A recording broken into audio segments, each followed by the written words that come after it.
አሰላሙ አለይኩም ወራህመቱላሂ ወበረካቱ። እንዴት ናችሁ ሀባይብ? ሰላም ነው ወይ? ደህና ነኝ አልሐምዱሊላህ። እንግዲህ በዩቱብ ከረጅም ጊዜ በኋላ በድምፄም ቢሆን ተከስቻለሁ። ኢንሻአላህ ቀስ እያልኩ ደግሞ እከሰት ይሆናል ማለት ነው። ሰሞኑን የወንድሜን የዱባይ ቪዲዮ እየጫንኩ ነበርና አንዳንድ ልጆች ያው በውስጥም ስልኬ ስላላችሁ ምናምን እየጠየቃችሁ ነበረ። እንዴት ወንድምሽን ላክሽ ዱባይ እንዴት መጣ ምናምን ምናምን እያላችሁ እየጠየቃችሁ ነበረ ማለት ነው። እና ወንድሜ ታናሽ ወንድሜ አልሐምዱሊላ ይኸው ዱባይ ገብቶ ሳምንት እንደዛ ዛሬ ሳምንቱ እንደውም ማለት ነው። የትናንትና ሐሙስ ሳምንት ነበር የመጣው። ዛሬ ሳምንቱ ስራ ከገባ ማለት ነው። ወንድሜ ያኔ እንግዲህ የመጣው በቪዚት ቪዛ ነው። በቪዚት ቪዛ መጥቶ ነው ስራ የገባው ማለት ነው። እዚህ እንደገና ያው እንደምታውቁት ከኢትዮጵያ በቪዚት ነው የሚመጡት። ያው ብሩ ልነግራችሁ አልችልም። በጣም ኦቨር ነው። በጣም ኦቨር ከ300 እስከ 320 ሺህ አሁን ላይ ደግሞ እስከ 350 ሺህ አዝልቀውታል እያሉ ነው። በጣም ከባድ ነው ማለት ነው። እዚህ ያኔ በቪዚት ብዛ ይመጣሉ በ3 ወር ቪዚት። ከዛ እስከ 3 ወር ድረስ ኢቃማ ያው በድርጅት ከሆነ የመጡት የድርጅቱ ባለቤት ኢቃማ ያሰራላቸዋል ማለት ነው።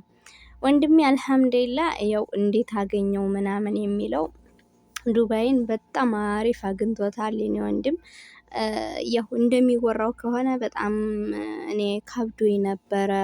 ያው ታውቃላችሁ አረብ ሀገር ያለ ሰው በቃ በዛ ላይ በሚዲያ የሚወራው ምናምን የምናየው ነገር በቃ በዛ ላይ ደግሞ ትንሽ ነው ሀቂቃ 19 20 አመቱ ነው ገናና እንደው ይችል ይሆን ወይ በረሃ ይገጥመው ይሆን ወይ ብዬ በጣም አስቤና ተጨንቄ ነበረ። ግን አልሐምዱሊላህ ረብል ዓለሚን እንዴት ተጨነኩት አይደለም። ዱአዬ ጭንቀቴ የእናቴ ዱአ ማለት ነው። በጣም አሪፍ ቦታ ከተማ መካከል ኤሲ ሙከየፍ ያለበት በጣም አሪፍ ስራ ገብቶልኛል ማለት ነው። ይህ ጭንቀቴን አይቶ አላሁ ሱብሃነሁ ወተዓላ ደህና ስራ አጋጥሞልኛል ማለት ነው። በእርግጥ ያው እንዴት ዲል ነው የሰው ልጅ ያው ብዙ ሰዎች ከኛም ሰፈር ከኛም የምናውቃቸው ምናምን በቃ ሲሄዱ ምናምን በጣም ከባድ ነው ሲያወሩ። ኮንስትራክሽን ስራ እንደዚህ በቃ ፀሐይ ላይ ምንም አይነት ኤሲ ማቀዝቀዣ የሌለበት መንገድ ጠረጋ ሙቀቱ ምናምን በጣም ከባድ ነው። ያው ሁሉም አንድ አይደለም።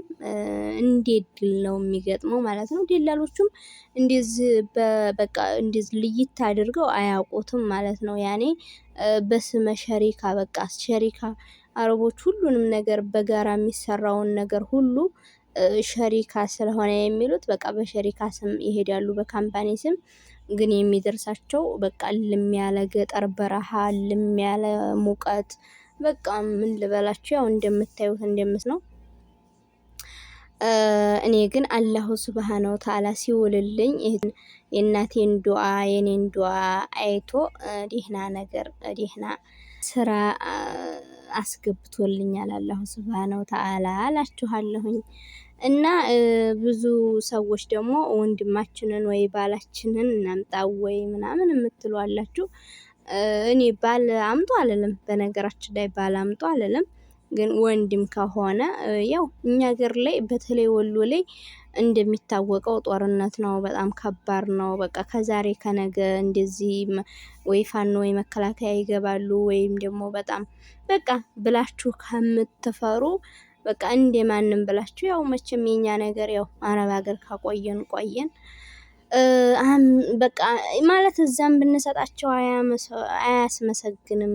ያው አምጥቶ ማሳየቱ ይሻላል። በጀም ጥሩም ሆነ መጥፎም ሆነ እዛው ስደትን ቢያዩት ይሻላል ብዬ አስባለሁኝ። እኔ ግን ባል አምጡ አልልም። ምክንያቱም ባል የሰው ሰው ነው። እኔ ስላላገባሁ ይሆን አላውቅም። ብቻ ባል ማለት ያው እንደምታዩትም እንደምትሰሙትም በጣም ከባድ ነው። ያው መቶ ባንቺ ገንዘብ መቶ ኋላ ላይ ገንዘብ ሲያገኝ የሚከዳሽ የሆነ የሰው ልጅ ባዲያ ነው። ወንድም ግን ቢትጣሉም ምን ብትሉም ወንድምሽ ስጋሽ ነው። ስለዚህ ምንም ችግር የለውም ብታመጪውም ጥሩ ስራ ካገኘም አገኘ ካላገኘም ደግሞ ወንድምሽ ላይ ነው የፈሰሰው ምንም አይደለም ብዬ እመክራለሁኝ። ባል ግን አምጡ አልልም ደፍሬ እኔ ለባል ምንም አይነት ቦታ የለኝም። እንኳን አይደለም 350 ሺህ ከፍለሽ ዱባይ አምጪልልሽ ምንም አልልሽም እላችኋለሁ። ሀባይቢ ይሄን ይመስላል። ቻው